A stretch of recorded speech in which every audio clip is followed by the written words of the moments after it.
Greetings, and welcome to the Civeo Corporation Fourth Quarter 2025 Earnings Call. At this time, all participants are in a listen-only mode. A question-and-answer session will follow the formal presentation. If anyone should require operator assistance during the conference, please press star zero on your telephone keypad. Please note this conference is being recorded. I will now turn the conference over to your host, Regan Nielsen, Vice President, Corporate Development and Investor Relations. Please go ahead. Thank you, and welcome to Civeo's Fourth Quarter and Full Year 2025 Earnings Conference Call. Today, our call will be led by Bradley Dodson, Civeo's President and Chief Executive Officer, and Collin Gerry, Civeo's Chief Financial Officer and Treasurer. Before we begin, we would like to caution listeners regarding forward-looking statements. To the extent that our remarks today contain anything other than historical information, please note that we're relying on the safe harbor protections afforded by federal law. These forward-looking remarks speak only as of the date of our earnings release and this conference call. We undertake no obligation to update or revise these forward-looking statements except as required by law. Any such remarks should be read in the context of the many factors that affect our business, including risks and uncertainties disclosed in our Forms 10-K, 10-Q, and other SEC filings. I'll now turn the call over to Bradley. Thank you, Reagan, and thank you all for joining us today on our fourth quarter 2025 earnings call.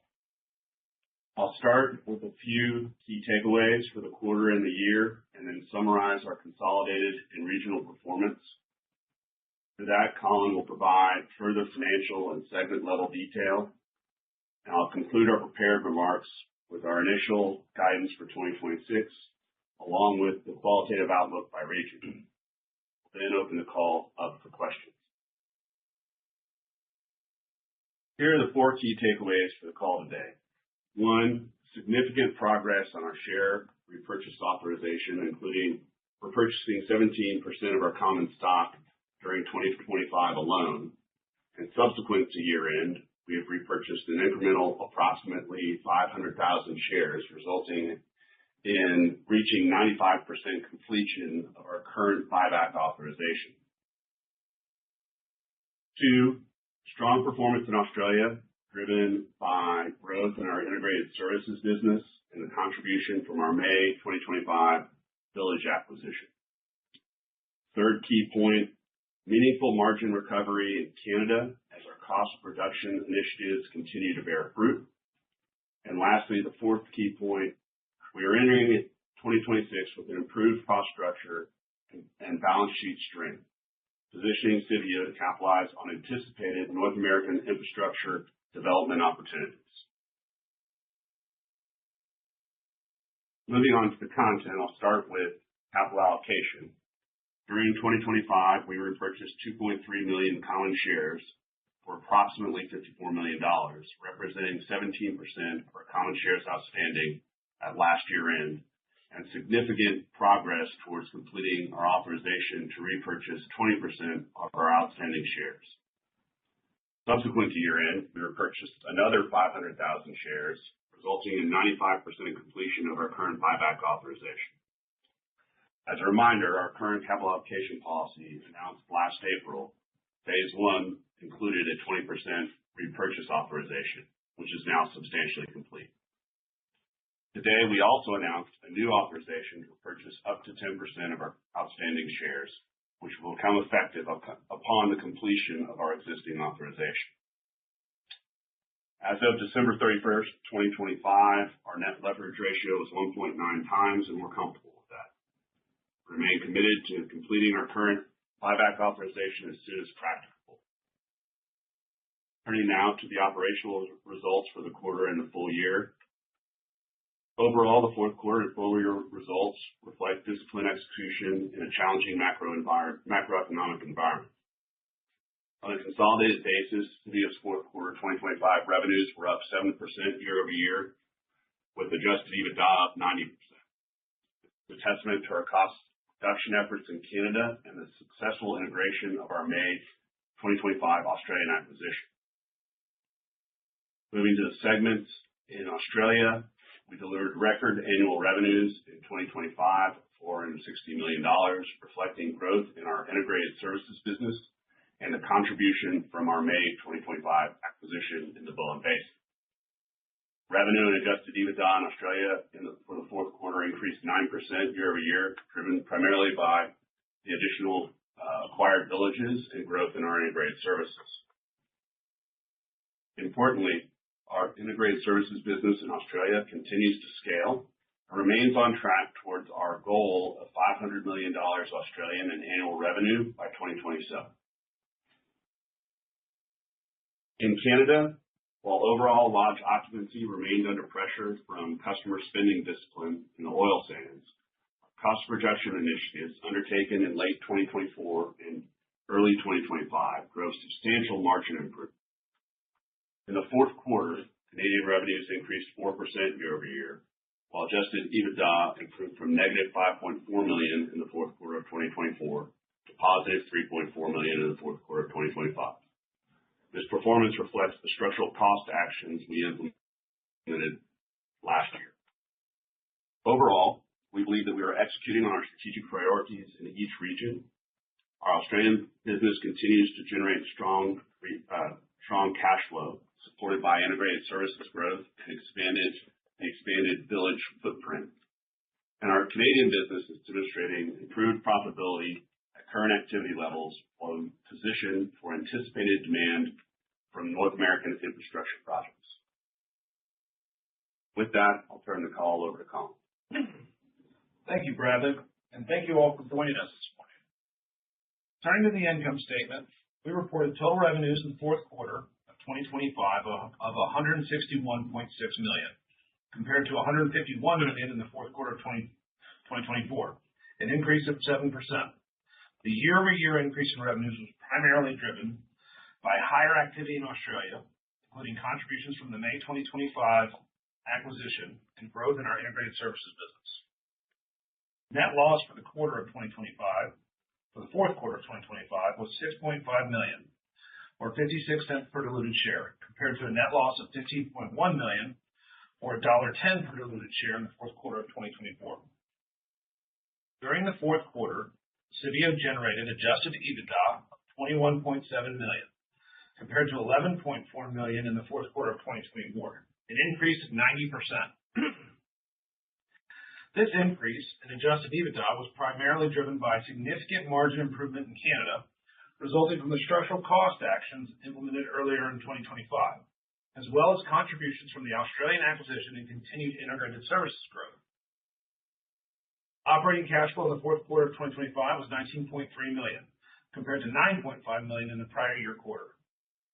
For the full year 2025, we generated revenues of $638.8 million and adjusted EBITDA of $88.2 million, compared to revenues of $682.1 million and adjusted EBITDA of $79.9 million in 2024.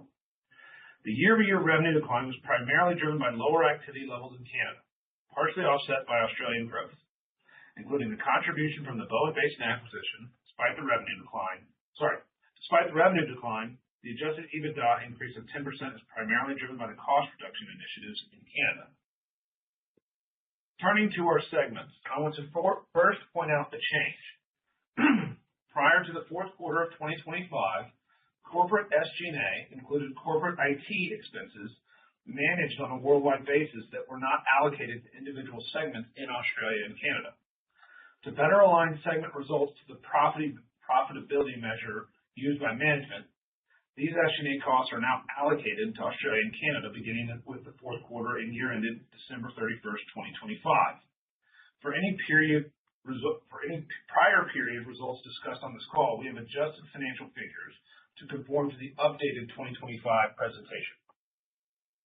In Australia, fourth quarter revenues were $119.5 million, up 9% from $110 million in the fourth quarter of 2024. Adjusted EBITDA was $22.4 million, up 9% from $20.6 million in the prior year quarter. The year-over-year increase in revenues was primarily driven by the contribution from the 4 owned villages acquired in May 2025 and continued growth in our integrated services business. These gains were partially offset by modest softness in portions of the legacy owned village portfolio. This softness is reflective of the sub-$200 met coal pricing environment that our customers were experiencing the majority of the back half of 2025. The increase in adjusted EBITDA reflects the incremental contribution from the acquired villages and continued integrated services growth. Australian billed rooms in the fourth quarter totaled approximately 705,000, compared to approximately 637,000 in the fourth quarter of 2024. Average daily rates were $76 compared to $77 in the prior year quarter. For the full year 2025, Australian revenues were $460.3 million compared to $427 million in 2024. Turning to Canada. Fourth quarter revenues were $42.1 million compared to $40.7 million in the fourth quarter of 2024, an increase of 4%. Adjusted EBITDA was $3.4 million compared to negative $5.4 million in the prior year quarter. The year-over-year increase in revenues was primarily driven by higher average daily rates due to improved occupancy mix, as billed rooms were essentially flat year-over-year. The significant improvement in adjusted EBITDA was driven by structural cost reduction initiatives implemented earlier in 2025, including overhead reductions, lodge rationalization, and field-level cost alignment. Canadian billed rooms in the fourth quarter totaled approximately 359,000, compared to approximately 360,000 in the fourth quarter of 2024. Average daily rates were $100 compared to $94 in the prior year quarter. For the full year 2025, Canadian revenues were $178.6 million, compared to $245.1 million in 2024. Full year Canadian adjusted EBITDA was $17.1 million, compared to $18.2 million in 2024. The decrease in revenues and adjusted EBITDA were primarily driven by lower oil sands activity, with the adjusted EBITDA decline mitigated by the impact of cost reduction initiatives implemented in 2025. Looking at our capital structure, as of December 31st, 2025, total liquidity was $90.4 million, total debt was $182.8 million, and net debt was $168.4 million. Our net leverage ratio was 1.9x at year-end. Finally, capital allocation. Capital expenditures for the full year of 2025 were $20.2 million, compared to $26.1 million in 2024. Capital expenditures in both periods were primarily related to planned maintenance spending on our lodges and villages. Specifically, in 2025, $11.2 million was associated with maintenance CapEx, and $9 million was related to growth projects, including the reactivation of our Buffalo Lodge in Canada and Wi-Fi infrastructure improvements in Australia. During 2025, we repurchased approximately 2.3 million shares for approximately $54 million, reducing our share count by approximately 17% during the year. As Bradley mentioned, as of today, we have repurchased approximately 500,000 additional common shares year to date in 2026, resulting in 95% completion of our current authorization. We will look to complete the current authorization as soon as practicable, at which time we will be able to transition into our new share repurchase authorization for up to 10% of our outstanding shares. With that, I'll turn the call back over to Bradley. Thank you, Colin. I'd like to now turn to our outlook for 2026. For the full year 2026, we expect revenues of between $650 million, $700 million, and adjusted EBITDA of $85 million to $90 million. We are also giving initial CapEx guidance for 2026 of $25 to $30 million. Looking at the regions, in Australia, metallurgical coal prices weakened in the back half of 2025, contributing to modest activity softness in the fourth quarter of 2025 across our Bowen Basin-owned village portfolio. Entering 2026, met coal pricing has improved, creating a more constructive economic environment. If prices remain above $200 a ton through the upcoming producer budgeting season, we could see improved activity levels in the back half of the year. Our base outlook assumes generally stable occupancy in our own villages, with the full year impact of our May 2025 acquisition largely offsetting potential softness in our legacy operations. Our integrated services business, we expect continued revenue growth as we advance towards our $500 million 2027 revenue goal.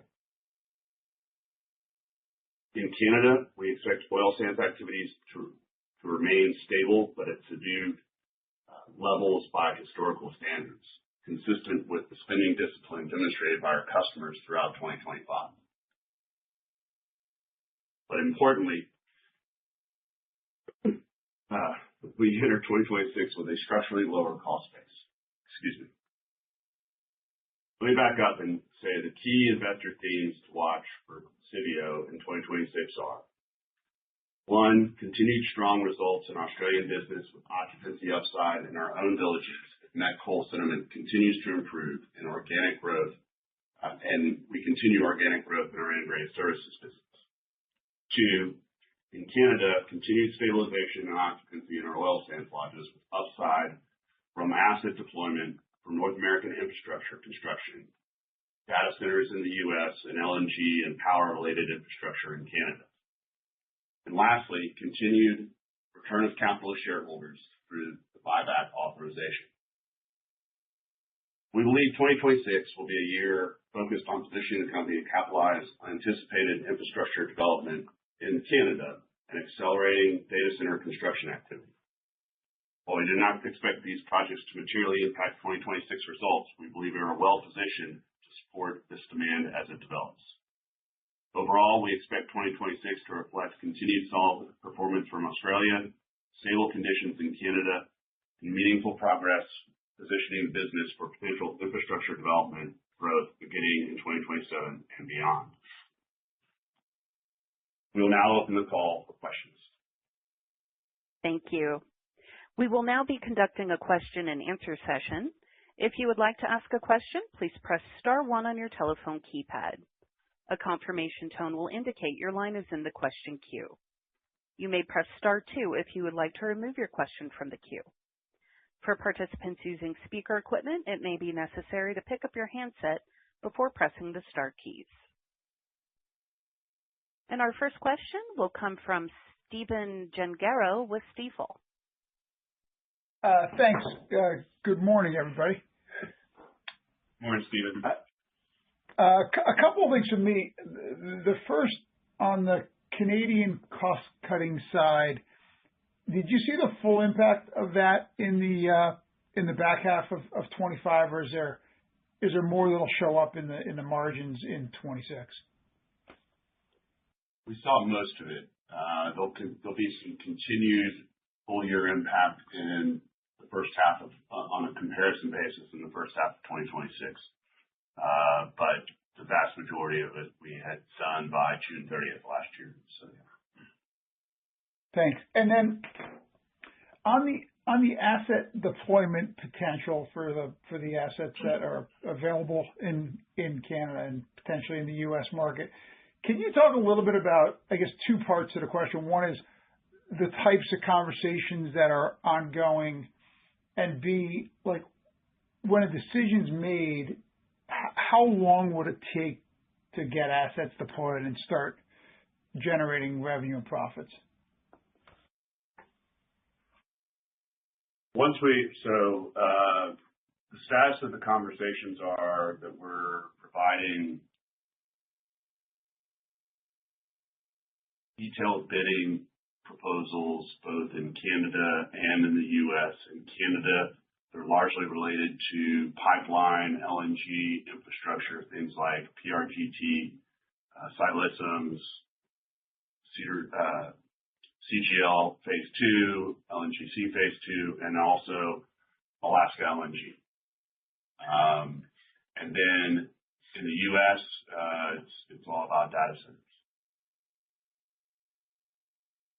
And would there be... In terms of speed to market, sorry, I was getting to the second part of your question. In terms of speed to market, it depends on the asset deployment.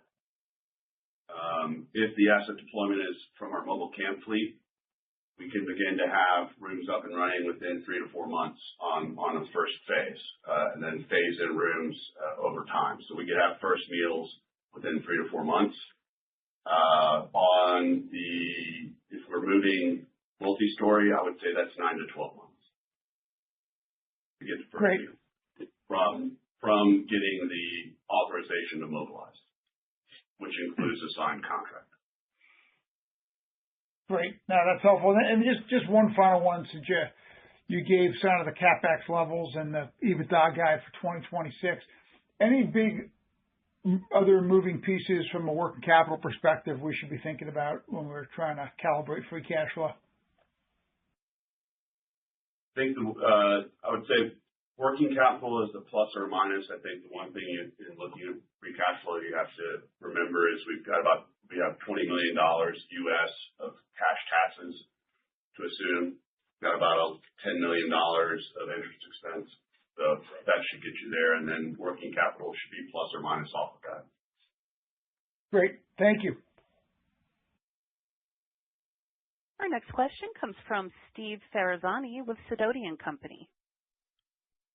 Morning, everyone. Appreciate all the detail on the call. I want to follow up the last questions, just thinking about how you're looking at capital allocation now that the 20% share repurchase is essentially complete. Your net leverage still under 2x. As we think about cash generation, at least until or hopefully eventual ramp up on some of the mobile camp deployments, how do you think about cash flow generation? Does that go directly towards your 10% share repurchase authorization? Do you try to maintain 2x net leverage? How are you going to balance that? And is the number one focus remaining share repurchases, or does that change as the initial 20% is complete? There have been no change to the capital allocation framework that we laid out last April. We are completing phase one here shortly with the initial repurchase of 20%. We used more than 100% of free cash flow, I might note. Our leverage has stayed in that 2x range, and the second phase is to use no less than 75% of annual free cash flow to continue to buy back stock. The 1 million share authorization will allow us to do that. And that would maintain leverage at 2x or less. Correct. Okay. That's helpful. Thanks, Bradley. When we think about the CapEx for guidance for this year, you only spent about $20 million. I think you said $11 million was maintenance CapEx. You're guiding now for $25 to $30. Are there any larger projects that pushed out from last year, or how should we think about where the spending is going on that $25 to $30 range? Yeah, thanks. This is Colin. I'll take that one. The $11 million in maintenance this year is I don't want to say a low watermark, but that's a pretty low number for us. Yeah. Repeatability is aspirational. We'll certainly try for that, but and I would also offer that historically, I think we try to, at this stage of the year, we line out what the capital plan looks like. There's have to haves and then there's should do's, and as the year goes on, that list is refined, and I think our track record is that we've done pretty well relative to guidance on the capital side as we really dial in the maintenance requirements throughout the year. So that's kind of the spirit behind the increase. But I would also say that the $11 million in maintenance that we spent last year was largely driven by some pretty material cuts in Canada, and we may have to kind of get back to a normal run rate this year. And I would also point out that this time last year, CapEx guidance was the same range. Yeah, that's right. Helpful. Thank you. In terms of mobile camp opportunities versus where you stood 3 months ago, have you seen progress? Are you having more conversations? Are we getting a little bit closer? Can you provide some color? Conversations continue. Opportunities are increasing. And, whether I would say for the most part, well, in both markets, quite frankly, you're bidding on work that doesn't have full FID at the customer level yet. Right. And so to a great degree, the wait and see is now clarifications to your question, and we're completing those with our clients. But moving on to waiting for them to get to FID. Does that differ at all in terms of the data center progress, where maybe that can happen a lot faster than some of these really large infrastructure projects that require pretty significant funding? As a general answer, yes, although there's potential that infrastructure projects could move sooner rather than later. Yeah. Okay, fair enough. Thanks, guys. Thank you. And as a reminder, if you'd like to ask a question, please press star 1. And we'll go next to Dave Storms with Stonegate. Morning, and thank you for taking my questions. Just want to start maybe with the Canadian market. There's been several geopolitical developments since we last spoke that have impacted oil prices. How is this changing your conversations with customers? I know a lot of this is done after budgeting. Just curious as to if anything materially has changed or if customers are looking through that.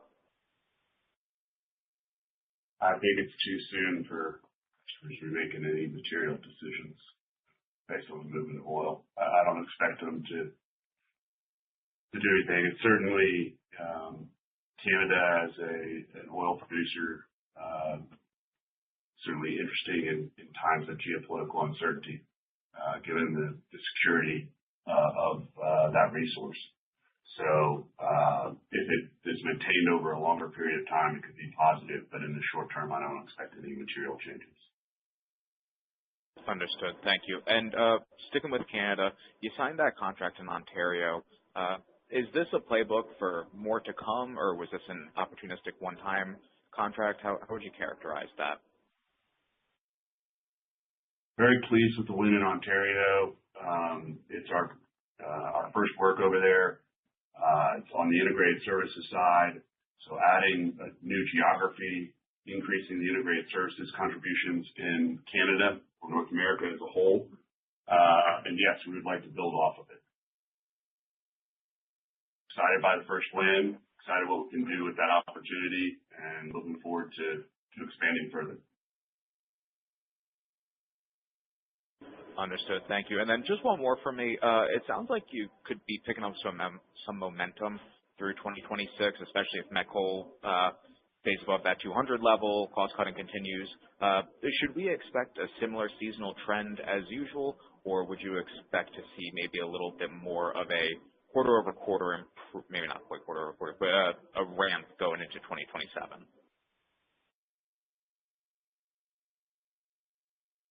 But kind of two questions there, if I'm hearing you correctly. One thing that we've kind of always been asked at this time of the year, because Canadian turnaround season in particular is strongest in the second and third quarters.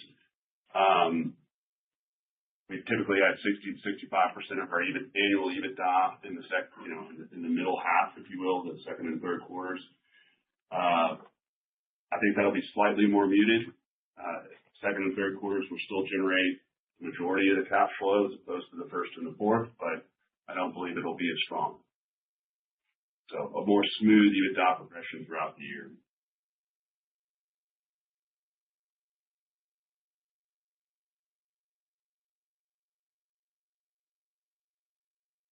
Dave, is there anything further? Oh, apologies, I was on mute. No, thank you for taking my questions, and good luck in this quarter. Thank you, Dave. Appreciate it. And this now concludes our question and answer session. I would like to turn the floor back over to Bradley Dodson for closing comments. Thanks, Carrie, and thank you everyone for joining the call today. We appreciate your interest in Civeo. We look forward to speaking to you on our first quarter earnings call planned for April. Ladies and gentlemen, thank you for your participation. This does conclude today's teleconference. You may disconnect your lines and have a wonderful day.